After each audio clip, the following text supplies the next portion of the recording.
बिस्मिल्लाहिर्रहमानिर्रहीम, अस्सलामु अलैकुम।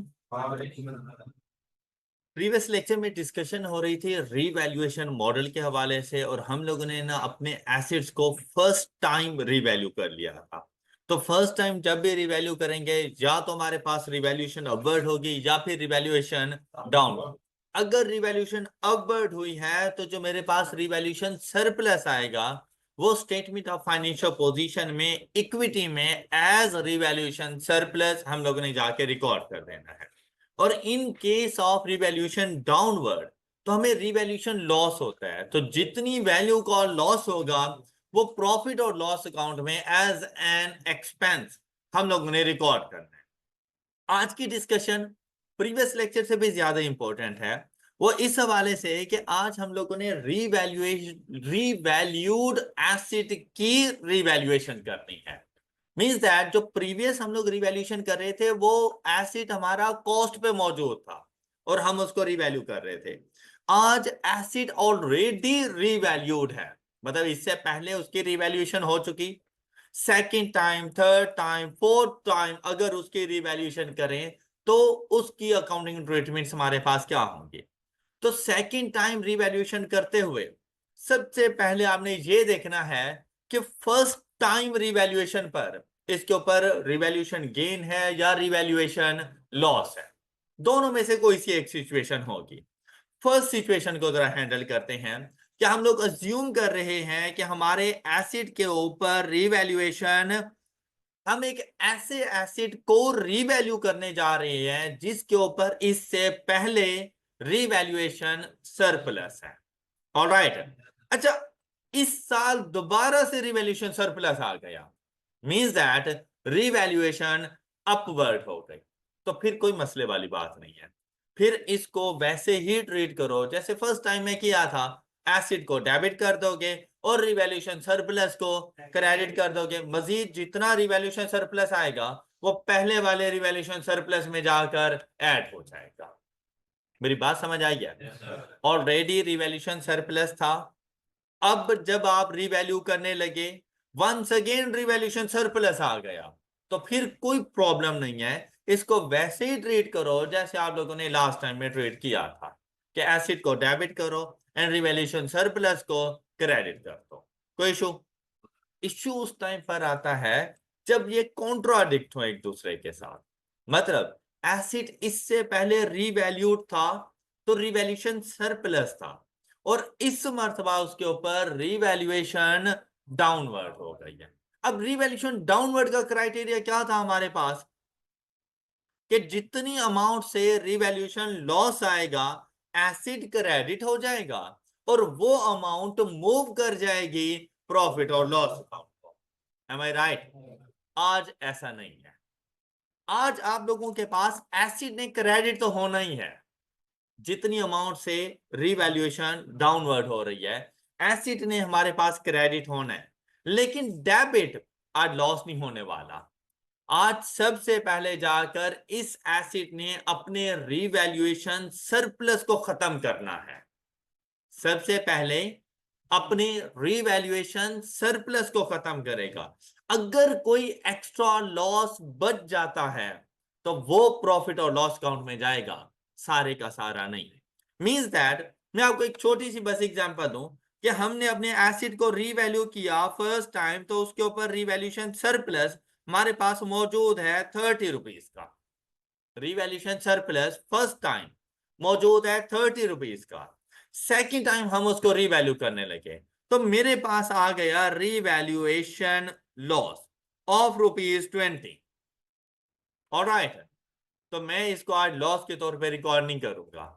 मैं अपने रिवैल्यूएशन सरप्लस में से इसको माइनस कर दूंगा और रिमेनिंग रिवैल्यूएशन सरप्लस कितना आ जाएगा? 10। वो मेरी स्टेटमेंट ऑफ फाइनेंशियल पोजीशन में इक्विटी के तौर पर मौजूद रहेगा। बात क्लियर हो गई? अगर आप लोगों के पास रिवैल्यूएशन लॉस आ गया 30 का, जितने का रिवैल्यूएशन सरप्लस मौजूद था, तो ये सारे का सारा रिवैल्यूएशन सरप्लस खत्म हो जाएगा। तो अब आपकी स्टेटमेंट ऑफ फाइनेंशियल पोजीशन में कुछ भी नहीं आना। अब आप लोगों ने गौर किया कि दोनों मर्तबा मेरे पास लॉस था लेकिन मैं प्रॉफिट और लॉस अकाउंट में कुछ भी नहीं लेकर गया। क्यों? क्योंकि सारे का सारा लॉस रिवैल्यूएशन सरप्लस ने अपने पास रख लिया था। ऑलराइट, लेकिन अगर ऐसा हो कि इस रिवैल्यूड एसेट के ऊपर जो लॉस है वो आप लोगों के पास जो रिवैल्यूएशन सरप्लस है वो 30 का हो, लेकिन लॉस आ गया 50 का, तो to the extent of revaluation surplus ये लॉस तो यहां पे एडजस्ट हो जाएगा। अब यहां से 30 रिवैल्यूएशन सरप्लस को चला गया, बाकी लॉस कितना बचेगा? ये प्रॉफिट और लॉस काउंट हो जाएगा। बात क्लियर हो गई होगी? अच्छा, इस कॉन्सेप्ट को समझने के लिए हम लोग एक एग्जांपल सॉल्व करते हैं, लेकिन उससे पहले ये जरा थ्योरेटिकल कॉन्सेप्ट देखो क्या कहते हैं आपसे। कहते हैं if an assets carrying amount, if an assets carrying amount that was previously revalued upward, एक ऐसा एसेट जो प्रीवियसली रिवैल्यूड अपवर्ड हुआ था, मतलब जिस पर इससे पहले रिवैल्यूएशन सरप्लस मौजूद है, उसकी carrying amount is decreased as a result of revaluation. अच्छा ये देखें, ये जो स्टेटमेंट इधर आ रही है ना, ये उस एसिड के बारे में बता रहा है कि मैं बात किस एसिड के बारे में कर रहा हूं। एक ऐसे एसिड के बारे में जो इससे पहले रिवैल्यूड अपवर्ड है, जिसके ऊपर रिवैल्यूएशन सरप्लस है। फिर ना इस अमाउंट को आपने इसके साथ कनेक्ट करना है।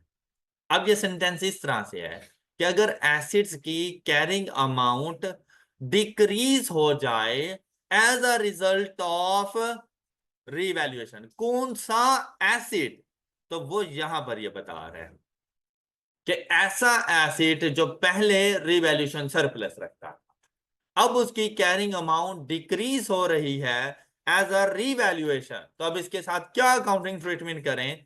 कहता है the decrease shall be recognised in comprehensive income में, नहीं अदर कंप्रीहेंसिव, तो revaluation surplus other comprehensive income में नहीं था, तो कहते हैं इसको भी उसके पास लेकर जाओ, रिवैल्यूएशन सरप्लस के पास पहले इसको लेकर जाओ। To the extent of any credit balance, revaluation surplus equity का पार्ट है, इक्विटी का है तो क्या क्रेडिट नहीं होगा? तो आपने ये देखना है कि उस रिवैल्यूएशन सरप्लस का जो क्रेडिट बैलेंस है वो कितना है। जैसे अभी मेरी एग्जांपल के अंदर 30 रुपीज का रिवैल्यूएशन सरप्लस था। फिर क्या कहता है? Existing in the revaluation surplus in respect of the asset, means that जिस एसेट को रिवैल्यू करने जा रहे हो उस एसेट का अपना रिवैल्यूएशन सरप्लस जितना मौजूद हो उतना आप लोगों ने डिक्रीज उसके पास लेकर जाना है in respect of the asset, reducing the revaluation surplus balance इन, तो इस लॉस की वजह से, इस रिवैल्यूएशन लॉस या डिक्रीज इन वैल्यू की वजह से आपकी इक्विटी में रिवैल्यूएशन सरप्लस का बैलेंस रिड्यूस हो जाएगा। फिर कहते हैं अगर फिर भी कोई लॉस बच जाए, एनी एक्सेस, तो इसके साथ क्या करना है? The excess decrease shall be recognised in profit और लॉस। जैसे अभी मैंने लॉस दिया 50 रुपीज का, रिवैल्यूएशन सरप्लस में वैल्यू थी 30 रुपीज, तो 30 रुपीज वहां एडजस्ट हो जाएंगे, बाकी कितनी अमाउंट बच जाएगी? 20, वो 20 प्रॉफिट और लॉस अकाउंट को चार्ज करेंगे। आई होप कि ये बात समझ आ गई है। जल्दी से एग्जांपल नंबर 24 सॉल्व करें।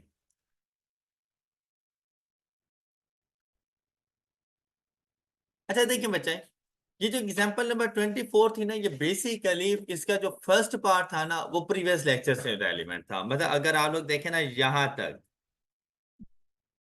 ये सारी बात तो वही प्रीवियस लेक्चर वाली ही थी कि आप लोगों ने 100 मिलियन का एक एसिड परचेज किया, उसकी यूजफुल लाइफ 10 ईयर्स, तो आप उसको डेप्रिशिएट कर रहे हो 10 मिलियन के हिसाब से, तो उसकी कैरिंग अमाउंट आ जाएगी फर्स्ट टाइम में 90 को आप लेकर चले गए 108 पर, तो उसके ऊपर आप लोगों ने 18 का रिवैल्यूएशन सरप्लस रिकॉर्ड कर दिया। ऑलराइट, ये 4 एंट्रीज आप लोग बना चुके हो प्रीवियस ईयर के मुताबिक। बात क्लियर? अच्छा आज अगर आप लोग देखें ना, तो 2022 में ये वाला इवेंट हुआ, तो 22 में वो क्या कहते हैं कि भाई हमने जर्नल एंट्री बतानी थी सिर्फ फॉर द ईयर एंडेड 31 दिसंबर 2022। क्यों? क्योंकि 21 की एंट्रीज यहां पे ऑलरेडी मौजूद हैं, ये देख लो, ये 21 की एंट्रीज ये एज इट इज चलेंगी। Got it? अगर 21 या 22 पूछता तो 21 की एंट्रीज ये बन गई। अब 22 की क्या होंगी? अब जैसे ही 22 में गए तो मेरे एसिड की वैल्यू कितनी है? वो अपनी रीवैल्यूड अमाउंट पर होगा, और उसकी रीवैल्यूड अमाउंट कितनी है हमारे पास? 108।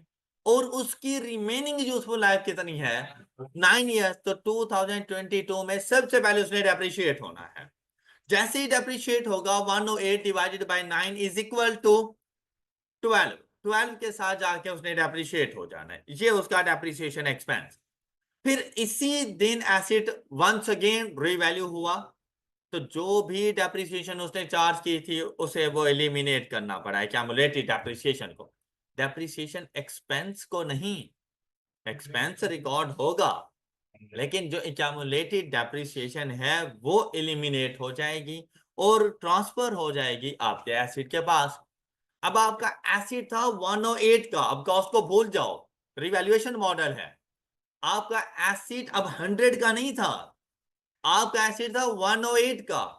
और डेप्रिसिएशन, अब आप लोग प्रीवियस ईयर की डेप्रिसिएशन 10 मिलियन भूल जाओ, सिर्फ करंट ईयर की depreciation, subsequent accumulated depreciation which is 12।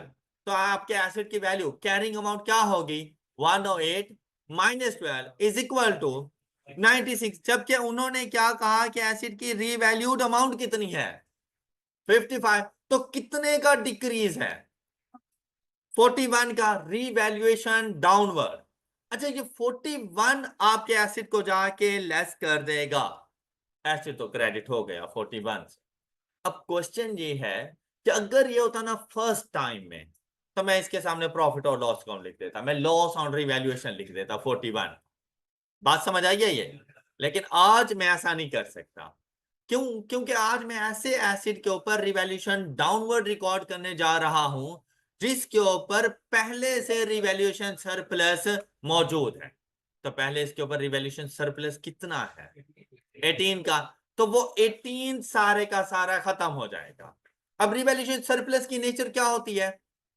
Credit. तो जब उसको खत्म करना है तो क्या करना पड़ेगा? डेबिट। ये मैंने रिवैल्यूएशन सरप्लस को डेबिट। अब अगर कोई एक्सेस अमाउंट है, तो कितनी एक्सेस अमाउंट हमारे पास आ रही है?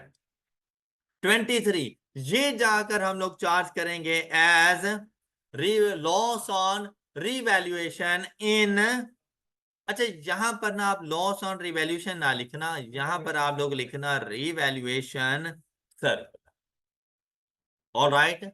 और ये अदर कंप्रीहेंसिव इनकम का पार्ट बनेगा, जबकि जो लॉस ऑन रिवैल्यूएशन 23 है वो प्रॉफिट और लॉस अकाउंट का पार्ट बनेगा। आई होप कि अब ये बात आप सब बच्चों को अच्छे से समझ आ चुकी है जी। नेक्स्ट टॉपिक है हमारे पास realisation of revaluation surplus with uses. Realisation of revaluation surplus with uses. अभी तक के लिए आप देखें ना, तो जब भी वो क्वेश्चन मतलब बेसिक अंडरस्टैंडिंग थी, तो आपको ना बहुत ज्यादा कॉम्प्लेक्सिटीज में अभी नहीं लेके जाना चाह रहा था, वो स्टेप बाय स्टेप आपको लेके जा रहा है। आपको पहले एक कॉन्सेप्ट डिलीवर करता है, फिर उसकी एग्जांपल देता है, कहता है इस चीज को आप ऐसे अकाउंट फॉर करो, फिर अगला कॉन्सेप्ट आपको समझाना शुरू कर देता है। अब यहां पर देखिए इस क्वेश्चन में, तो इस क्वेश्चन में उसने आपको मना कर दिया था does not transfer any revaluation surplus to retain earning. इससे पहले भी जब आप लोग क्वेश्चन सॉल्व कर रहे होते थे तो आपसे कहता था कि भाई इंक्रीमेंटल डेप्रिसिएशन को इग्नोर कर देना, था ना ऐसा? अब नहीं करना। अब वो कहता है कि जो आप लोगों के पास एसिड के ऊपर रिवैल्यूएशन सरप्लस मौजूद है, उस रिवैल्यूएशन सरप्लस को कहां पे इस्तेमाल करें। अब मैंने अपने एसिड को रीवैल्यू किया, रिवैल्यूएशन सरप्लस आ गया, उसके बाद वो अपनी न्यू रीवैल्यूड अमाउंट के ऊपर डेप्रिशिएट हो रहा है टिल द यूजफुल लाइफ या till the next revalued amount, ऐसा ही है ना? लेकिन उस रिवैल्यूएशन सरप्लस का क्या करना है? अच्छा, एक यूजेज का पता चल गया। क्या? कि जब भी रिवैल्यूएशन लॉस आएगा ना, तो रिवैल्यूएशन सरप्लस उस लॉस के अगेंस्ट एडजस्ट हो जाएगा। एक ट्रीटमेंट का पता चल गया, ऐसे ही है। लेकिन इसके अलावा और रिवैल्यूएशन सरप्लस का यूजेज क्या हो सकता है, तो उसके बारे में डिस्कशन करने जा रहे हैं। अब देखिए, जब भी आपका एसेट रीवैल्यू होगा, जब भी आपका एसेट रीवैल्यू होगा और वो रिवैल्यूएशन अपवर्ड हुई, तो आने वाले ईयर्स में due to increase in assets value, क्या उसका डेप्रिसिएशन एक्सपेंस ज्यादा नहीं हो जाएगा?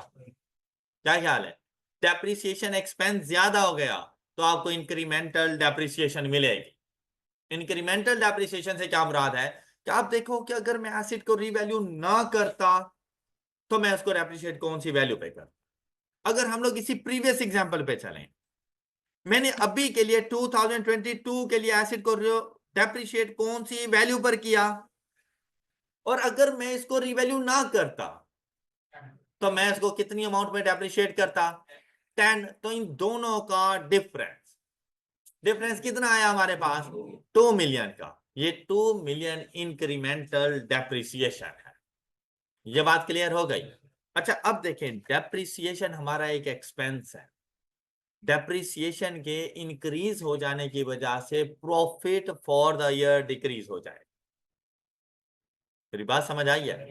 जो कि आपके बिजनेस की जो पोजीशन है ना, और उसकी जो परफॉर्मेंस है बेसिकली, उसको ठीक से रिप्रेजेंट नहीं कर पाएगा। अब बिजनेस में और किसी किस्म का कोई वो नहीं था। बिजनेस जिस तरह पहले साल में चला, इस साल भी बिल्कुल वैसा ही चला, लेकिन प्रॉफिट में 2 मिलियन का डिक्रीज नजर आ गया। वो डिक्रीज क्यों नजर आया? Due to incremental depreciation. अब ये वाला साल 2022 परेशान हो गया। उन्होंने कहा यार मैंने तो कुछ किया भी नहीं और मेरा प्रॉफिट खामखा में 2 मिलियन कम कर दिया गया। अब इस 2 मिलियन को कंपनसेट करेगा वो रिवैल्यूएशन सरप्लस। वो कहेगा क्योंकि तुम्हारा डेप्रिसिएशन एक्सपेंस मेरी वजह से इंक्रीज हुआ है, तो इस 2 मिलियन को मैं कंपनसेट करूंगा। ऑलराइट, क्या मतलब? वो कहता है कि तुम प्रॉफिट और लॉस अकाउंट से अपना प्रॉफिट लेकर आ जाओ। कहां पे जाएगा प्रॉफिट? जो हम लोग प्रॉफिट कैलकुलेट करते हैं, स्टेटमेंट ऑफ प्रॉफिट और लॉस, उस प्रॉफिट को हम लोग कहां पे ट्रांसफर करते हैं? इक्विटी के अंदर। ऐसे ही है। तो रिवैल्यूएशन सरप्लस कहां पे पड़ा हुआ है? कहता है जब तुम आओगे इक्विटी के पास, तो फिर मैं तुम्हें तुम्हारे 2 मिलियन वापस कर। नहीं बात समझ आई? Due to incremental depreciation profit 2 million से कम हो गया है। अब इस लॉस को कोई तो बर्दाश्त करे। अगर आपका फाइन हो जाए किसी और की वजह से, आप पे करोगे क्या? फिर उससे जाके लेना चाहिए ना। तो फिर यहां पर भी बिल्कुल ऐसा ही है कि 2022 मैं कह रहा हूं all other factor remains constant. Sales उतनी ही हुई हैं, उतने यूनिट्स पे हुई हैं, वेरिएबल कॉस्ट भी वही है, बाकी सारे एक्सपेंसेस वही हैं। सिर्फ एक डेप्रिसिएशन एक्सपेंस इंक्रीज हो गया 2 मिलियन से। तो डेप्रिसिएशन एक्सपेंस के 2 मिलियन से इंक्रीज होने पर मेरा प्रॉफिट 2 मिलियन से डिक्रीज नहीं हो जाएगा। तो 22 कहता है कि अब अगर 21 और 22 का कंपैरिजन करो, मेरे पास 21 का प्रॉफिट आ रहा है 80 मिलियन, 22 का प्रॉफिट आ रहा है 78 मिलियन। तो आपकी नजर में कौन अच्छा है? 21। हालांकि दोनों बराबर थे। यही दुख 22 को था। वो कहते हैं यार मैंने तो कुछ किया भी नहीं है, आप 21 को क्यों फर्स्ट पोजीशन दे रहे हो? मैं अभी तो उसके बराबर ही खड़ा हूं। बल्कि ऐसा भी हो सकता है कि हो सकता है तो इसने एक्चुअल प्रॉफिट 81 अर्न किया हो, लेकिन 2 मिलियन के डेप्रिसिएशन के ज्यादा चार्ज होने की वजह से हमने शो 79 का किया है। आपको कौन अच्छा लगेगा? 21, क्योंकि उसका प्रॉफिट 80 आपको नजर आ रहा था। तो यही बात ही 22 ने कहा कि भाई ये डेप्रिसिएशन एक्सपेंस के ज्यादा होने की वजह से मैं 79 पर हूं, बेसिकली तो मैं 81 पर हूं। ओके। तो हमने उसे कहा कि भाई परेशान ना हो, प्रॉफिट और लॉस अकाउंट से अपना प्रॉफिट उठाओ और तुम इक्विटी के पास आ जाओ। जब तुम इक्विटी के पास आ जाओगे तब हम तुमसे मिलेंगे। ओके। तो अब हमने उसको 2 मिलियन से कंपनसेट करना है, और वो कंपनसेट कौन करेगा? रिवैल्यूएशन सरप्लस अपने में से वो 2 मिलियन का प्रॉफिट उठाएगा, वैल्यू उठाएगा और प्रॉफिट को ट्रांसफर कर देगा। अब जब अपने में से 2 मिलियन ट्रांसफर करेगा तो अपना बैलेंस कम करेगा, तो जब कम करेगा तो डेबिट करेगा या खुद को क्रेडिट करेगा? डेबिट, क्योंकि खुद क्रेडिट नेचर है ना, खुद को जाकर डेबिट कर देगा। और जो आपका प्रॉफिट मौजूद होता है वो मौजूद होता है रिटेन्ड अर्निंग्स के तौर पर। इक्विटी के अंदर जो आपका प्रॉफिट मौजूद होगा वो मौजूद होगा रिटेन्ड। कैपिटल को अलग रखा जाता है, और ये जो प्रॉफिट फॉर द ईयर आते हैं ना हमारे बिजनेस के, वो हम लोग जाके रिकॉर्ड करते हैं एज रिटेन्ड अर्निंग्स। इन्हें एक्यूमुलेटेड प्रॉफिट्स भी कहते हैं। लेकिन यहां पर हम मोस्टली इन प्रॉफिट्स के लिए क्या वर्ड यूज करेंगे? हम रिवैल्यूएशन सरप्लस से 2 मिलियन उठाएंगे और ट्रांसफर कर देंगे किसको? रिटेन्ड अर्निंग्स को। हर साल हमने ये काम करना है, हर साल ये काम होना है कि आपका रिवैल्यूएशन सरप्लस जितनी इंक्रीमेंटल डेप्रिसिएशन होगी उतनी अमाउंट रिटेन्ड अर्निंग को ट्रांसफर करेगा। बात समझ आई है? अच्छा, इसको कैलकुलेट करने का मेथड क्या था कि कॉस्ट पर डेप्रिसिएशन एक्सपेंस और रीवैल्यूड अमाउंट पर डेप्रिसिएशन एक्सपेंस का डिफरेंस। M I right? अच्छा, इसका दूसरा मेथड भी है। आपने रिवैल्यूएशन सरप्लस कितना रिकॉर्ड किया हुआ है? 18। 18 और रिमेनिंग एसेट की यूजफुल लाइफ कितनी है? 9। Revaluation surplus divided by remaining useful life, value क्या आ गई? ये इंक्रीमेंटल डेप्रिसिएशन है जो आपने रिवैल्यूएशन सरप्लस से रिटेन अर्निंग्स को ट्रांसफर कर दिया है। अब ये बात आपको समझ आई है? जरा इस थ्योरी को रीड कीजिएगा। अच्छा बेटा, एक मतलब फिर से मेरी बात सुने, ये देखें।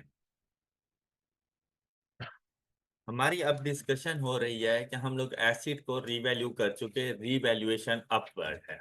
ऑलराइट, रीवैल्यूएशन अपवर्ड है तो उसके रिजल्ट्स के तौर पर आपको रीवैल्यूएशन सरप्लस मिल गया। वो रिवैल्यूएशन सरप्लस आपने उठाया और इक्विटी को दे दिया कि भाई इसको अपने पास संभाल के रखो। अब इक्विटी ने कहा कि भाई क्या मैंने इसको जिंदगी भर संभाल के रखना है या आपने इसको कहीं इस्तेमाल भी करना है? अब उसकी बात आ रही है कि हमने उस रिवैल्यूएशन सरप्लस को कब तक अपने पास रखना है, और अगर इसको कहीं पे यूटिलाइज करना है तो उसका मेथड क्या हो। अब यहां पर बात आई है कि भाई आप गए सबसे पहले अपने उस एसिड के पास जिसको आपने रीवैल्यू किया।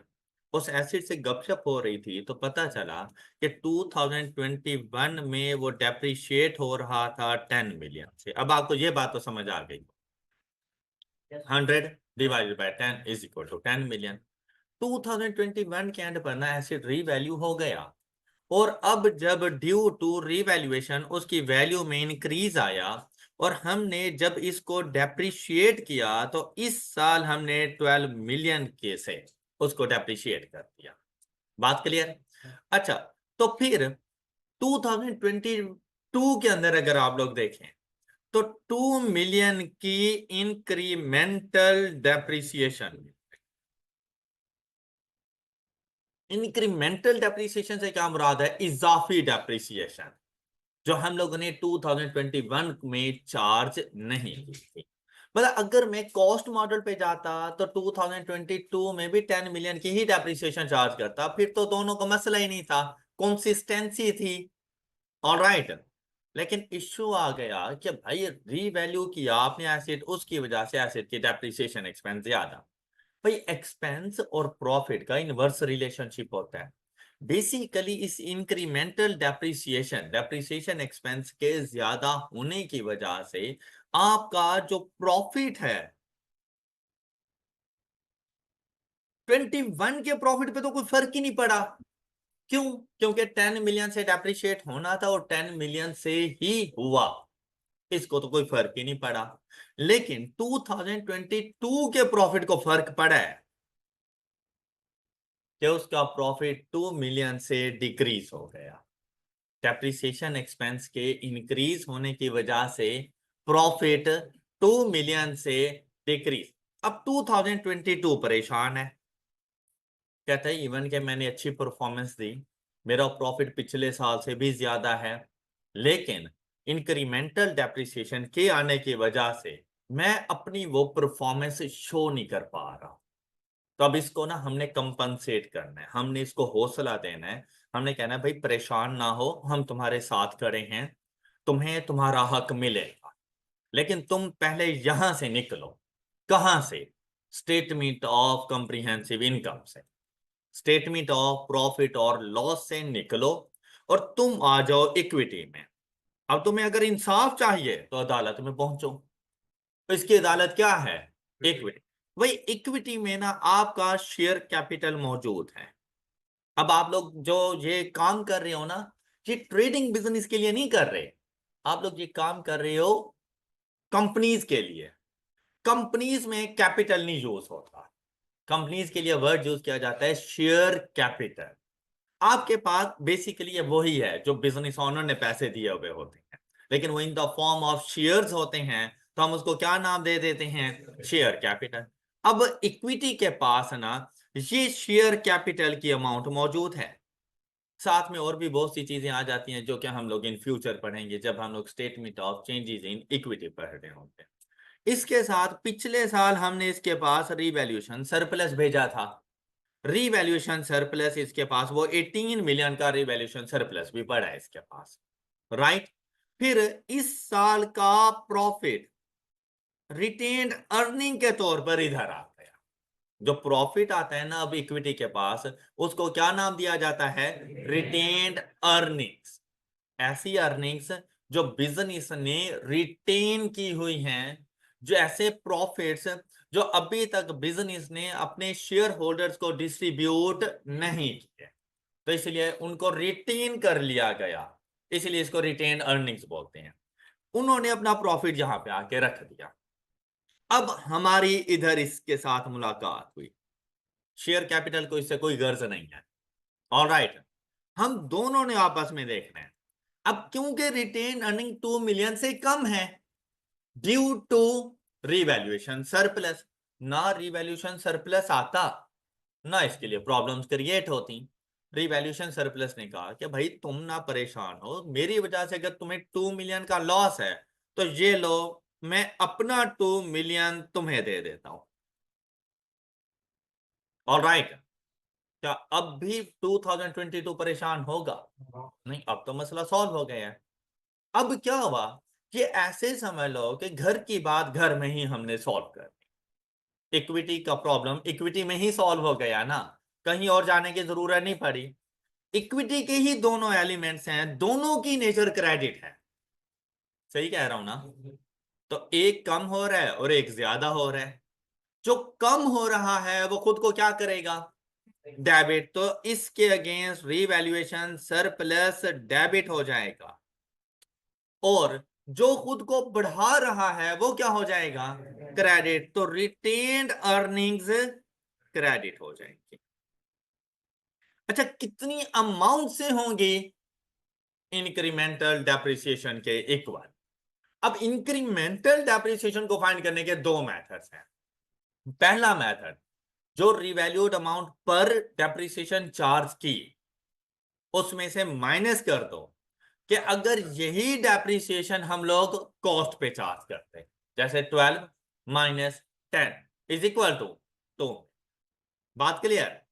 दूसरा मेथड जो हम लोग ज्यादा यूज करेंगे, हम ये देखेंगे कि भाई रिवैल्यूएशन सरप्लस कितना है, रिवैल्यूएशन सरप्लस कितना है। अब इस रिवैल्यूएशन सरप्लस ने, जिस तरह एसेट ने over the period of remaining useful life of an asset depreciate होना है, तो जितनी मरतबा डेप्रिशिएट होगा उतनी मरतबा इंक्रीमेंटल डेप्रिसिएशन भी तो आएगी। क्या ख्याल है? तो इस रिवैल्यूएशन सरप्लस ने भी उतने साल तक रिटेन अर्निंग को ट्रांसफर होना है। तो over the period of remaining useful life of N acid, ये भी रिटेन अर्निंग को ट्रांसफर होगा। तो remaining useful life of N acid कितनी है? 9। तो 9 इयर्स तक ये जाएगा। तो वैल्यू क्या आ जाएगी हमारे पास? 2 मिलियन। ये 2 मिलियन आपने इधर रिकॉर्ड कर।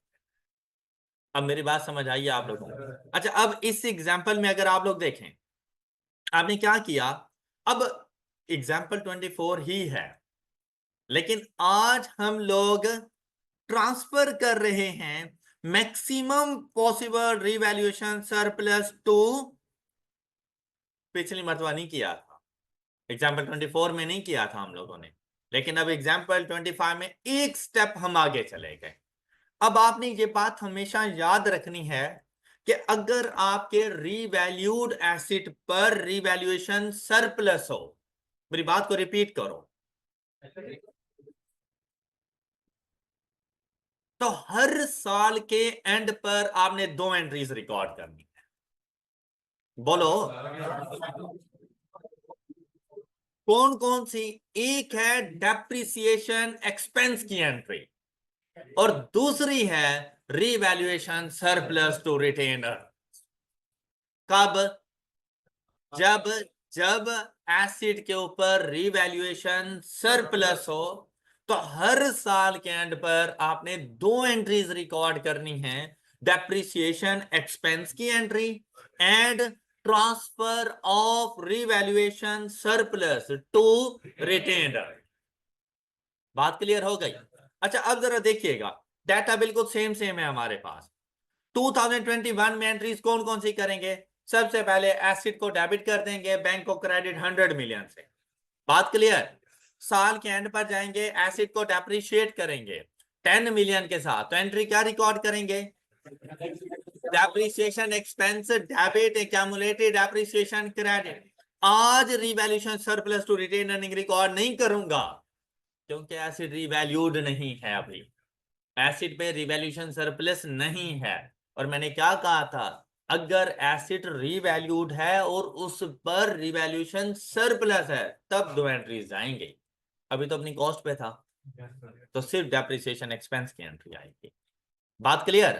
अच्छा फिर एसिड रीवैल्यू हुआ, तो जो भी अब जैसे रीवैल्यू होता है तो सबसे पहला काम एक्यूमुलेटेड डेप्रिसिएशन को खत्म कर दो, एलिमिनेट। तो तीसरी एंट्री क्या रिकॉर्ड करोगे? Accumulated depreciation to asset account. अब आपका एसिड आ गया 90 की वैल्यू पर, एम आई राइट? 100 से 10 मिलियन डेप्रिशिएट हो गया और वो आ गया 90 पर, और हम उसको लेकर चले गए फर्स्ट ईयर के एंड पर, कौन सी वैल्यू पर? तो रिवैल्यूएशन अपवर्ड। तो एंट्री क्या रिकॉर्ड की? एसिड को डेबिट किया, रिवैल्यूएशन सरप्लस क्रेडिट किया by rupees 18 million. First year complete हो गया। सेकंड ईयर की बात कर, अब जब सेकंड ईयर में जाएंगे ना, तो साल के एंड में पहली एंट्री डेप्रिसिएशन एक्सपेंस है, लेकिन आज जो डेप्रिसिएशन एक्सपेंस चार्ज करेंगे 108 divided by 9 is equal to 12। तो 12 मिलियन के साथ डेप्रिसिएशन रिकॉर्ड हो गई, कोई डाउट? लेकिन ये डेप्रिसिएशन एक ऐसे एसिड पर है जो पहले रीवैल्यू हो चुका है, जिस पर due to revaluation revaluation surplus मौजूद है।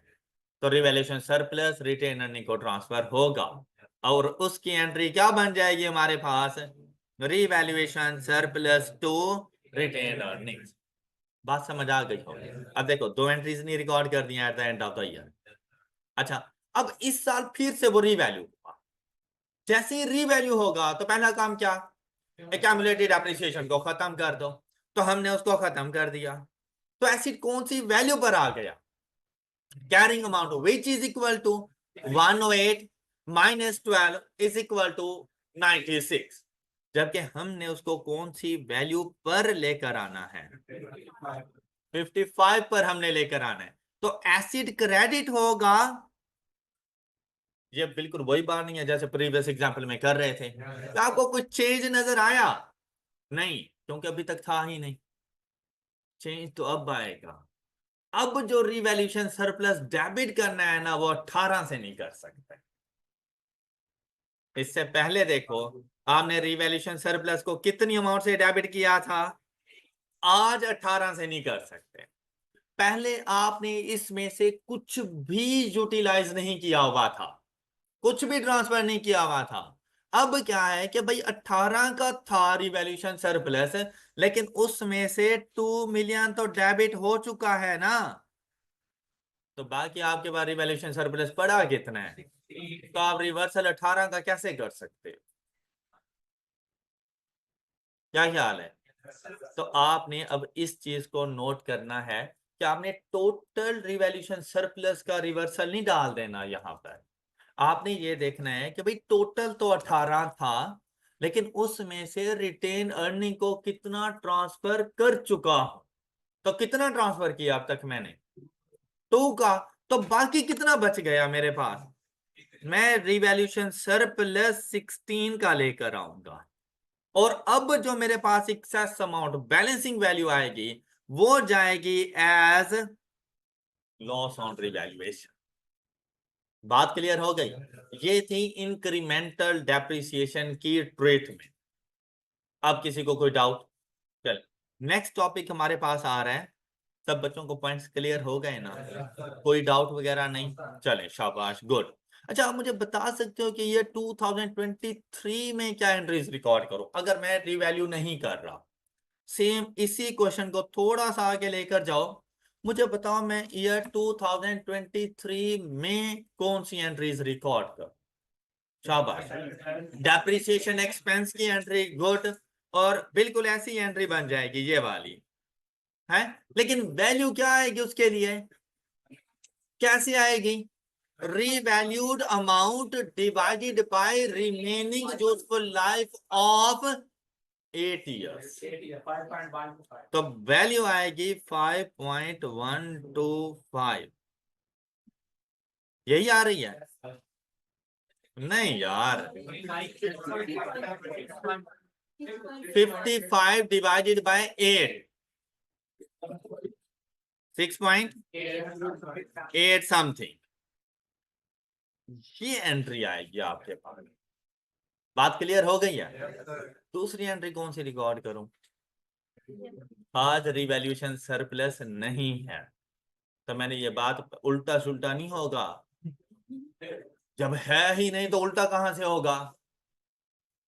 तो ये बात मैंने पहले नहीं कही थी कि अगर एसिड पर रिवैल्यूएशन सरप्लस हो तो 2 एंट्री, जब ना हो तो फिर डेप्रिसिएशन एक्सपेंस ही होगा। ऑलराइट, बात क्लियर हो गई सब बच्चों को? चलें, गुड, शाबाश। अभी हम लोग सेकंड ईयर तक पहुंचे हैं, मतलब सेकंड रिवैल्यूएशन तक पहुंचे हैं। अभी थर्ड टाइम फोर्थ टाइम भी रिवैल्यूएशन करेंगे, तो उसमें कुछ कहीं पर रिवैल्यूएशन लॉस होगा, कहीं पर रिवैल्यूएशन सरप्लस होगा। ये पॉइंट्स और ज्यादा क्लियर हो जाएंगे। लेकिन आप ये देखो कि चल तो हम लोग स्टेप बाय स्टेप रहे हैं ना। मैंने कौन सा आपसे जाकर fourth time revaluation first question में ही करवा दिया है?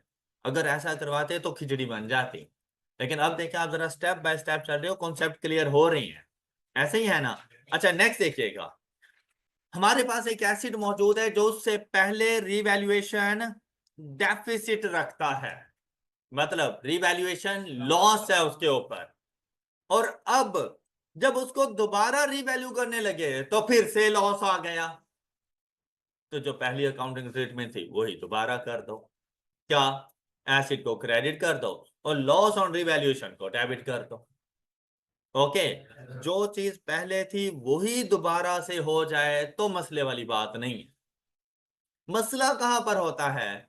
जब पहले लॉस था, लेकिन अब जब रिवैल्यू करने लगे तो रिवैल्यूएशन अपवर्ड हो गई, अब सरप्लस आना है। तो अकाउंटिंग ट्रीटमेंट क्या बने? यहां पर जरा सोचने वाली बात है। अब देखिएगा, क्वेश्चन पे आते हैं। यहां क्वेश्चन में देखिए, कहता है 31 दिसंबर 2022 की एंट्रीज बताएं। एसिड को परचेज किया, ये उसकी यूजफुल लाइफ, सेम डाटा चल रहा है। फर्स्ट टाइम रीवैल्यू किया तो कहां पे पहुंच गया? 63। ये कल आप लोग सॉल्व करके गए थे। इसके ऊपर लॉस जो आपके पास 90 से 63 पर आए थे, 27 का लॉस रिकॉर्ड करके गए हो आप लोग, याद आ गया ना? अच्छा, 27 का लॉस रिकॉर्ड कर दिया। फिर क्या कहता है, ये देखो, उसने बता भी दिया कि इस पर 27 का लॉस आ गया। अब जब 27 का लॉस आ गया, हम 22 में गए, तो 22 में हम डेप्रिशिएट 100 को नहीं करने वाले। किसको करेंगे? 63 को डेप्रिशिएट करेंगे। Am I right? Over the period of 9 years। All right. अच्छा, फिर क्या हुआ? हमारे एसिड की value at the end of the year 92 हो गई, जबकि 63 divided by 9 which is equal to 7। 7 से डेप्रिशिएट होने के बाद उसकी कैरिंग अमाउंट मेरे पास क्या बचेगी? 56। मेरे पास उस एसिड की कैरिंग अमाउंट है 56, जबकि अब उसकी रीवैल्यूड अमाउंट क्या हो गई? एसिड में इंक्रीज आ गई। ऑलराइट, तो एसिड में इंक्रीज है तो कितने का इंक्रीज मिला मुझे? 36। तो भाई एसिड तो डेबिट हो जाएगा 36 से। आपको ये चीज समझ आ गई होगी, डेप्रिसिएशन एक्सपेंस जो आपने चार्ज किया, आ गया है समझ? अच्छा, फिर जैसे ही रीवैल्यू हुआ तो आप लोगों ने जाकर एक्यूमुलेटेड डेप्रिसिएशन को एलिमिनेट भी कर। अच्छा, अब आपने डेप्रिसिएशन के साथ दो एंट्रीज रिकॉर्ड नहीं की, क्योंकि रिवैल्यूएशन सरप्लस नहीं था, रिवैल्यूएशन लॉस। जहां तक क्लियर है सब बच्चों? अब बात क्या है कि अगर मेरे एसिड में इंक्रीज आया है 36 का, तो बेसिक रूल क्या था? मैं अदर कंप्रीहेंसिव इनकम में रिवैल्यूएशन सरप्लस के तौर पे रिकॉर्ड करूं। M I right? M I right? लेकिन ये उस टाइम है जब फर्स्ट टाइम ऐसा हो। लेकिन अब मेरे पास इससे पहले लॉस था, मतलब ये आज वो एसिड है जो मुझे पिछले साल 27 रुपीज का लॉस दे चुका है। तो मेरे प्रॉफिट और लॉस अकाउंट में लॉस रिकॉर्ड हुआ होगा। जब लॉस रिकॉर्ड हो चुका है मेरे प्रॉफिट और लॉस अकाउंट में, तो उस साल का प्रॉफिट भी तो कम हो चुका है। क्या ख्याल है? और आज ये जश्न मना रहा है कि भाई 36 का इंक्रीज है, मतलब आज इसकी एक लॉटरी निकल आई है। तो जिसको इसने नुकसान पहुंचाया हुआ है ना, पहले उनके नुकसान को कंपनसेट करे, फिर जो बाकी बच जाए वो अपने पास रखे। मेरी बात क्या, जिंदगी का बेसिक रूल भी तो यही होता है ना, कि भाई इसके बुरे वक्त में जो इसके काम आया, अब इस पर अच्छा वक्त आ गया है, तो सबसे पहले उनके बारे में सोचें जिसको इसने नुकसान पहुंचाया हुआ था, उनके नुकसान को कम करें। क्या ख्याल है? अच्छा, अब देखो नुकसान कितने का हुआ था? 27 का इन टोटल नुकसान हो गया था। तो क्या रिवर्सल 27 का करे? तो आंसर है नो। आपने बड़ी आसानी से कह दिया नो। वजह, 27 क्यों ना करे? अब देखिए, अगर एसिड को की वैल्यू को उसने डिक्रीज किया था, तो डेप्रिसिएशन एक्सपेंस भी तो कम चार्ज करवाया है। अगर वो अपनी कॉस्ट पे रहता तो कितनी डेप्रिसिएशन चार्ज करता? 10 की। लेकिन due to decrease in value, due to revaluation loss, उसने अपने आप को कितनी अमाउंट से डेप्रिशिएट करवाया? तो ऐसा नहीं है जैसे 3 मिलियन से डेप्रिसिएशन एक्सपेंस कम हो गया। डेप्रिसिएशन एक्सपेंस के कम हो जाने की वजह से इस साल का प्रॉफिट इंक्रीज हो गया है। जो पिछले साल का आपका प्रॉफिट 27 से डिक्रीज हुआ था, तो इस साल का प्रॉफिट 3 मिलियन से इंक्रीज भी तो हो गया है। तो ऐसा नहीं है जैसे 27 के लॉस में से 3 मिलियन इसने आपको वापस कर दिया है। तो बाकी लॉस कितना बच गया है? तो आपने ये बात इस अंदाज से सोचनी है कि अगर देखो, अगर रिवैल्यूएशन अपवर्ड है तो इंक्रीमेंटल डेप्रिसिएशन, लेकिन अगर रिवैल्यूएशन डाउनवर्ड है उसका इफेक्ट भी तो डेप्रिसिएशन पे जाएगा। देखो, जब हम लोगों ने रिवैल्यूएशन अपवर्ड की थी, तो प्रॉफिट और लॉस को रोने नहीं लग गया था कि भाई तुम्हारी ज्यादा डेप्रिसिएशन की वजह से मेरा प्रॉफिट कम हो गया है? हमने उसको कंपनसेट किया था ना। तो आज अगर हम लोग गए और इसको डेप्रिसिएशन कम चार्ज करवा रहे हैं, तो इसका कम डेप्रिसिएशन चार्ज करने की वजह से प्रॉफिट ज्यादा भी तो हो रहा है, तो वो भी तो इसे कंपनसेट करवाएं। होना चाहिए ना। तो हम लोग कहेंगे कि भाई वो जो तो हमने फर्स्ट ईयर में तुम्हें 27 का लॉस दिया था ना, उसमें से 3 मिलियन का ये लॉस हम वापस कर रहे हैं तुम्हें।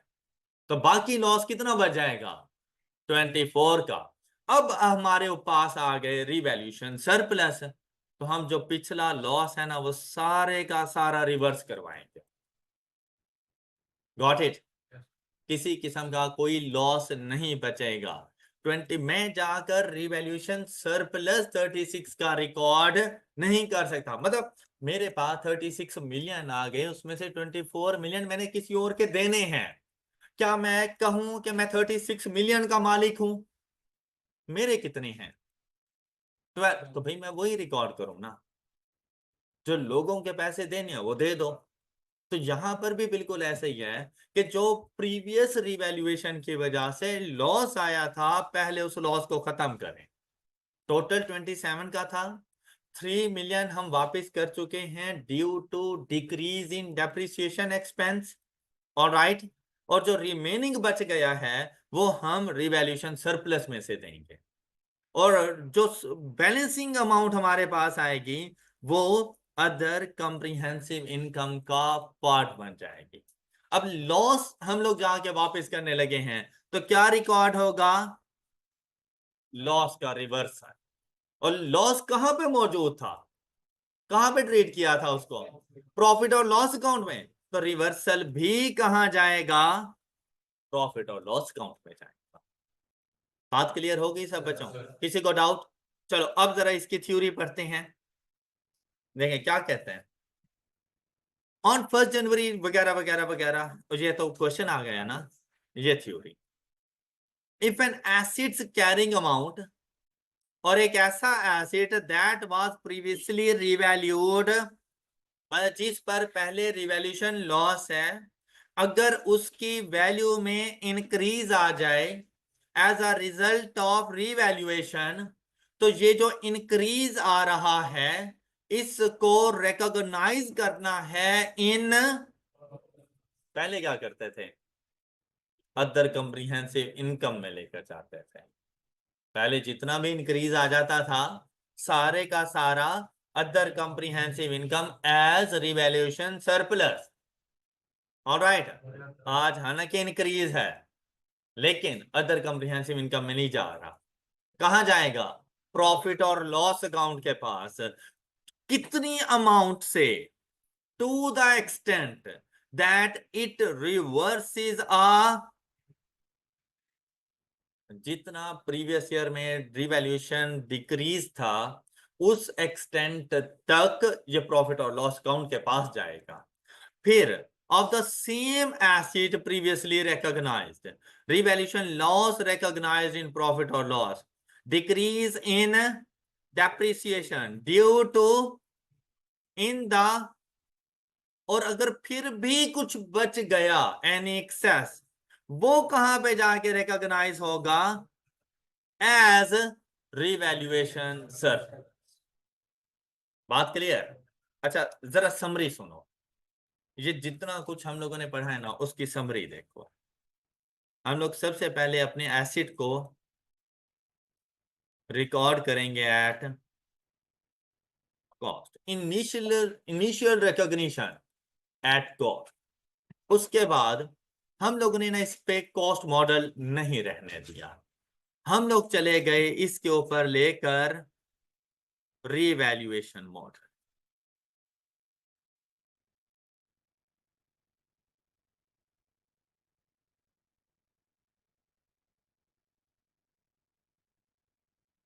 तो जब रीवैल्यूएशन मॉडल लेकर गए तो फर्स्ट टाइम हम इसको ना जरा रीवैल्यू करने लगे।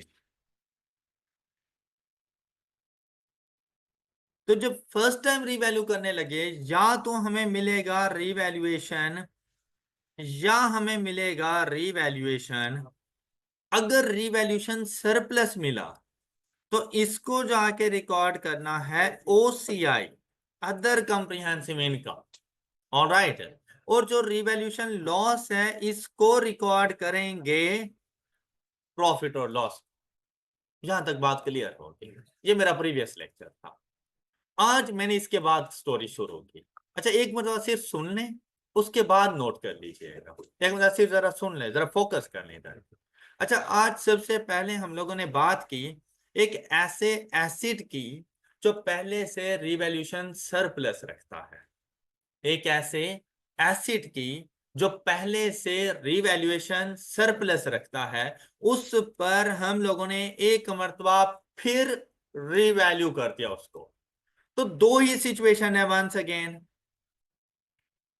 क्या क्या सिचुएशन है कि भाई या तो वंस अगेन इसके ऊपर रिवैल्यूएशन सरप्लस आ जाएगा, ऑलराइट, या रिवैल्यूएशन लॉस आ जाएगा। ना लिखिएगा ना लिखिएगा, मैं टाइम दे दूंगा, यहां पे चीजें सुनने। अगर रिवैल्यूएशन सरप्लस आ गया तो वंस अगेन कहां जाएगा, ओसीआई का पार्ट बन जाएगा। मतलब अगर सेम सेम चले तो फिर कोई मसला ही नहीं है, राइट। मसला कहां पर है कि पहले रिवैल्यूएशन सरप्लस था और अब रिवैल्यूएशन लॉस आ गया है। तो यहां पर कहा गया है कि ये जो लॉस है ना, ये सबसे पहले कुछ अमाउंट इसकी जाएगी टू रिवैल्यूएशन सरप्लस। इसने पहले जाके उस रिवैल्यूएशन सरप्लस को खत्म करना है। और जो अगर कोई एक्सेस अमाउंट बच गई वो मूव होगी, मतलब आज ये लॉस सारे का सारा प्रॉफिट और लॉस अकाउंट को नहीं जाएगा। ये पहले देखो, अब यहां से ये पहले किसके पास जाएगा, अदर कॉम्प्रिहेंसिव इनकम में रिवैल्यूएशन सरप्लस के पास जाएगा। अगर इसने आगे बढ़ने की इजाजत दी तो ये प्रॉफिट और लॉस अकाउंट के पास जाएगा, अदरवाइज यहीं पे ही रुक जाए। बात समझ आई है? अच्छा, इस सिचुएशन में हम लोग जर्नल एंट्री क्या रिकॉर्ड करेंगे, रिवैल्यूएशन लॉस है तो फिर पीपीई, मतलब आपका एसेट क्रेडिट होगा टोटल अमाउंट के साथ जितना आपको लॉस आया। लेकिन डेबिट दो चीजें हैं, एक आप लोगों का रिवैल्यूएशन सरप्लस, और अगर अभी भी लॉस बच गया तो रिवैल्यूएशन लॉस। ये जाकर हम लोग एंट्री रिकॉर्ड करेंगे इसके लिए। आई होप कि ये बात अब आपको समझ आ चुकी है। अच्छा, फिर एक और सिचुएशन आई कि हम लोगों ने जाना है रिवैल्यूएशन लॉस, फर्स्ट टाइम हुआ रिवैल्यूएशन लॉस। नेक्स्ट टाइम जब हम लोग इसको रिवैल्यू करने लगे तो वंस अगेन आप लोगों के पास दो ऑप्शंस आ गए। और वो दो ऑप्शंस क्या हैं कि या तो एक मरतबा फिर आपको लॉस से सामना करना पड़ेगा, पहले भी लॉस था अब दोबारा से लॉस से सामना करना है, या एक ऐसा एसेट जो पहले रिवैल्यूएशन लॉस रखता था लेकिन इस मर्तबा रिवैल्यूएशन सरप्लस आ गया। अगर वंस अगेन आपको लॉस से सामना हुआ तो आप दोबारा से इसको प्रॉफिट और लॉस को ही भेज दें जहां पर पहले वाला लॉस रखा हुआ है। बात क्लियर? अच्छा, अगर आ जाए रिवैल्यूएशन सरप्लस तो बेसिक रूल क्या है कि रिवैल्यूएशन सरप्लस प्रॉफिट और लॉस अकाउंट का पार्ट नहीं बनता, ये जाता है अदर कॉम्प्रिहेंसिव इनकम के पास। लेकिन आज इसको रोक लिया गया, आज इसे कहा गया तुम डायरेक्ट अदर कॉम्प्रिहेंसिव इनकम के पास नहीं जा सकते, पहले जाओ इस लॉस को खत्म करो। तो लॉस कहां मौजूद है, तो आज ये प्रॉफिट और लॉस का उनके पास जाएगा पहले। मेरी बात समझ आई है? पहले प्रॉफिट और लॉस अकाउंट के पास जाएगा, कितनी एक्सटेंट के साथ, जितना लॉस बचा हुआ होगा। ओके, और अगर फिर कोई सरप्लस उसको मिल गया तो जाएगा अदर कॉम्प्रिहेंसिव इनकम के पास। बात क्लियर? जर्नल एंट्री क्या रिकॉर्ड करवाएगा, ये रिवैल्यूएशन सरप्लस है तो जर्नल एंट्री क्या रिकॉर्ड करवानी है इसने, एसिड को डेबिट करेगा। ऑलराइट, अच्छा अब जाकर प्रॉफिट और लॉस अकाउंट में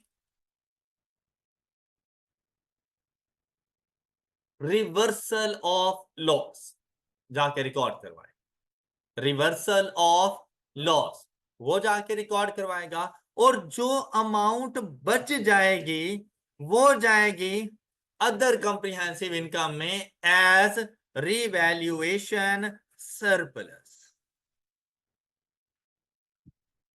ये बात क्लियर हो गई सब बच्चों को? अच्छा, अब देखें, अगर रिवैल्यूएशन सरप्लस हो तो हमने कहा है कि एक ऐसा एसेट जो ऑलरेडी अपने पास रिवैल्यूएशन सरप्लस रखता है, तो at the end of the year जब डेप्रिसिएशन चार्ज हो रही होगी उस टाइम पर इसने दो एंट्रीज रिकॉर्ड करवानी है, एक डेप्रिसिएशन एक्सपेंस की एंट्री और दूसरी इंक्रीमेंटल डेप्रिसिएशन। जितनी होगी उतनी अमाउंट रिवैल्यूएशन सरप्लस ट्रांसफर करेगा रिटेन्ड अर्निंग्स को। बात क्लियर? बेसिकली ये एंट्री लॉस की सिचुएशन में भी होती है, लेकिन लॉस कहां पे मौजूद था? रिवैल्यूएशन सरप्लस पे तो नहीं था ना, रिटेन्ड अर्निंग के पास था। Am I right? अब due to loss depreciation expense कम हुआ, प्रॉफिट ज्यादा हो गया, तो वो प्रॉफिट कहां जाएगा? रिटेन्ड अर्निंग के पास। मतलब ऐसा है कि आपने अपनी पॉकेट में से पैसे निकाले और वापसी पॉकेट में डाल दिए, क्या कोई फर्क पड़ा? क्या कोई एंट्री आएगी? ये एंट्री बन रही है retained earning debit, retained earnings credit. तो क्या कोई लिखने की जरूरत है आपको? लॉस की सिचुएशन में एंट्री हो रही होती है, लेकिन जो चीज डेबिट हो रही है वही चीज क्रेडिट हो रही है। अब देखो, रिवैल्यूएशन सरप्लस था ना, सरप्लस अलग से रिकॉर्ड था, तो सरप्लस अपने में से वैल्यू उठा के रिटेन अर्निंग को दे देता है। अब जब लॉस था, तो लॉस तो पहले से ही रिटेन अर्निंग के पास मौजूद था। अब due to decrease in depreciation अगर प्रॉफिट में कोई इंक्रीज आया तो वो भी तो रिटेन अर्निंग को जा रहा है। M I right? तो जितनी अमाउंट डेबिट हो रही है, जो हेड डेबिट हो रहा है वही हेड क्रेडिट हो रहा है, तो हमें शो करने की जरूरत नहीं, लेकिन वर्किंग में लेकर जाते हैं। अब देखें, लॉस मेरे पास कितना आ रहा था यहां पर? 27 का in total. Am I right? लेकिन क्या मैंने रिवर्सल 27 का यहां पे रिकॉर्ड किया? नहीं। मैंने कितना रिकॉर्ड किया था? ये एग्जांपल कौन सी है? ऊपर वाली एग्जांपल में था ना ये कुछ। अच्छा, बहरहाल लॉस मेरे पास इन टोटल 27 का आ रहा था, लेकिन जब रिवैल्यूएशन सरप्लस मेरे पास आने लगा तो मैं सारे का सारा उसको नहीं लेके गया। मैंने लॉस में से वो जो इंक्रीमेंटल डेप्रिसिएशन आ रही थी ना, वो जाकर माइनस, मैंने 27 नहीं लेकर गया। मैं कितना लेके गया था? 24। तो मतलब मैंने अकाउंटिंग ट्रीटमेंट की थी, लेकिन एंट्री का डेबिट और क्रेडिट हेड इक्वल होने की वजह से इसे मैंने शो नहीं की, लेकिन मैंने लॉस में से माइनस तो कर दिया था ना 3 मिलियन। बात समझ आ गई सब बच्चों को? यहां तक किसी को कोई डाउट? All clear? अच्छा, फिर हमें कहते हैं, एक तो यूजेज था कि हर साल रिवैल्यूएशन सरप्लस को हम लोगों ने ट्रांसफर करना है to retain earning. All right? दूसरा, हमने कहा था ये रिवैल्यूएशन सरप्लस रिटेन अर्निंग को ट्रांसफर होता रहेगा till the remaining useful life of an asset. लेकिन अगर एसेट उससे पहले डिस्पोज हो जाए, फिर तो उसका रिवैल्यूएशन सरप्लस मेरे पास पड़ा होगा, है ना ऐसा? तो भाई, at the time of disposal एक ऐसा एसेट जिसको जो रीवैल्यूड हो और जिस पर रीवैल्यूएशन सरप्लस मौजूद हो और आप उसको डिस्पोज कर दो, तो at the date of disposal सारे का सारा रिवैल्यूएशन सरप्लस रिटेन अर्निंग को ट्रांसफर कर दे। डिस्पोजल की एंट्री बिल्कुल वैसी रिकॉर्ड करोगे जैसे पहले सीख कर आए। All right? डिस्पोजल को कोई फर्क नहीं पड़ने वाला कि ये रीवैल्यूड है या नहीं है। ओके? लेकिन अगर उस एसेट के ऊपर कोई भी रिवैल्यूएशन सरप्लस पड़ा हुआ है, वो सारे का सारा रिवैल्यूएशन सरप्लस ट्रांसफर हो जाएगा रिटेन अर्निंग को at the date of disposal. बात क्लियर? देखो जरा, कहता है रीवैल्यूड एसेट है जिसकी ग्रॉस कैरिंग अमाउंट आ रही है 100 मिलियन, एक्यूमुलेटेड डेप्रिसिएशन है 30 मिलियन और इसको 95 मिलियन में हमने सेल कर दिया। ओके? ओके? अच्छा, जब बात करते हैं ना ग्रॉस कैरिंग अमाउंट, तो मतलब कॉस्ट है। अब इससे मुराद कैरिंग अमाउंट नहीं है, इससे मुराद ये नहीं है कि cost minus accumulated depreciation is equal to carrying amount.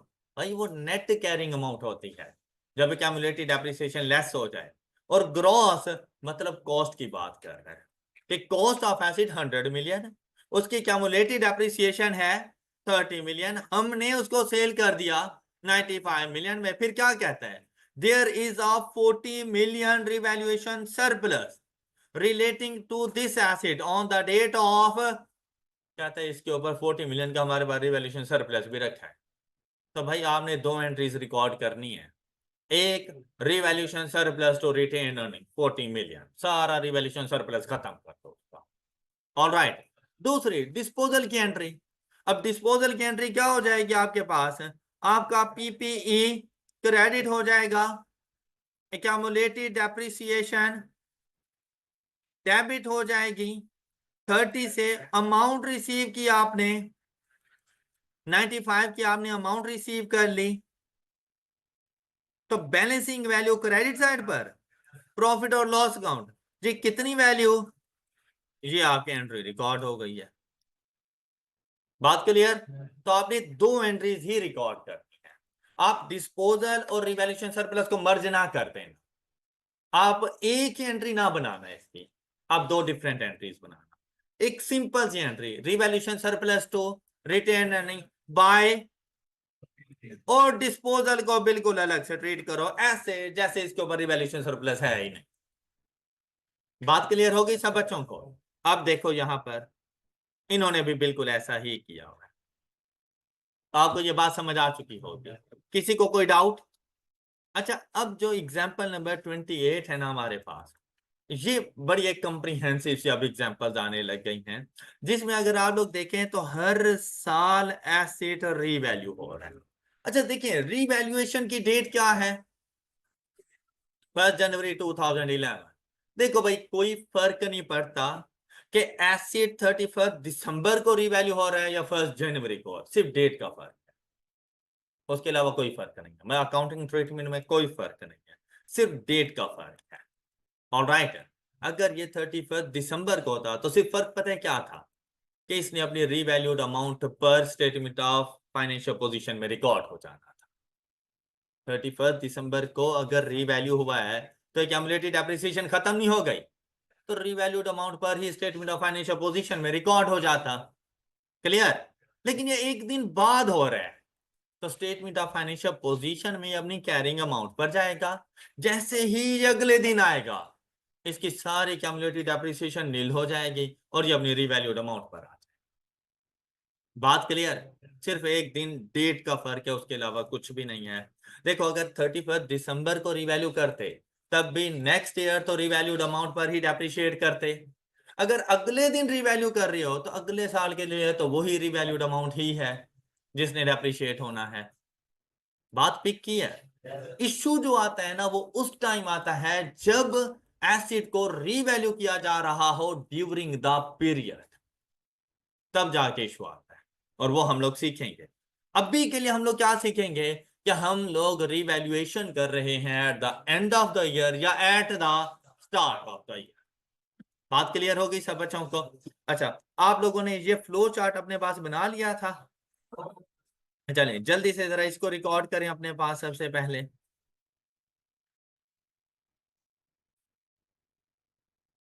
ये रिकॉर्ड कर लिया सब बच्चों ने? अच्छा, अब देखिए जरा इस एग्जांपल नंबर 28 को। एग्जांपल नंबर 28 में क्या चीज डिमांड की गई है? अच्छा, जर्नल एंट्रीज अब सिर्फ एक साल की नहीं है, क्या, फ्रॉम द बिगनिंग टू 2013 मेरे पास जर्नल एंट्रीज हैं।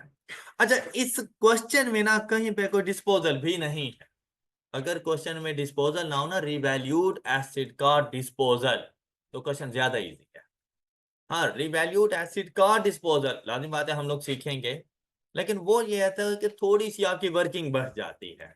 लेकिन अभी के लिए क्वेश्चन बहुत सिंपल है, क्या आपने एक एसिड को परचेज करना है, उसको यूजफुल लाइफ गिवन है, फिर उस एसिड के ऊपर आपने रिवैल्यूएशन अप्लाई करनी है, तो आपने देखना है कि फर्स्ट टाइम रिवैल्यूएशन सरप्लस या लॉस में से कुछ ना कुछ मिलेगा, फिर उसको आगे लेके चलोगे तो अगले साल फिर से एसिड रिवैल्यू हो रहा है, फिर देखो कि उसके ऊपर लॉस आया है या रिवैल्यूएशन सरप्लस आया है, उसकी अकाउंटिंग ट्रीटमेंट करो। तो ये एग्जांपल नंबर 28 आपकी होम असाइनमेंट है। ओके, ये देखो, इसके लिए ना सबसे पहले आप लोगों ने प्रीवियस सारे कॉन्सेप्ट रिवैल्यूएशन के ये रिवाइज करने हैं, जितना हम लोग पढ़ चुके हैं इंडिपेंडेंट सिनेरियोज को आप लोगों ने रिवाइज करना है। रिवैल्यूएशन के टॉपिक से आपने आगे तसल्ली के साथ तमाम कॉन्सेप्ट्स पढ़ने हैं, एग्जांपल्स को देखना है, उसके बाद आप लोगों ने एग्जांपल नंबर 28 पे आना है और आपने सिर्फ जर्नल एंट्रीज रिकॉर्ड करके देनी है, और इसी तरह से आपने क्वेश्चन नंबर 29 सॉल्व करना है, और इसकी भी सिंपल आपने मुझे जर्नल एंट्रीज देनी है। कॉन्सेप्ट्स रीड करने के बाद example number 28 and example number 29 आप लोगों ने सॉल्व करनी है। And that's all for today. अपना बहुत सा ख्याल रखिए, नेक्स्ट लेक्चर में मिलते हैं। अल्लाह हाफिज।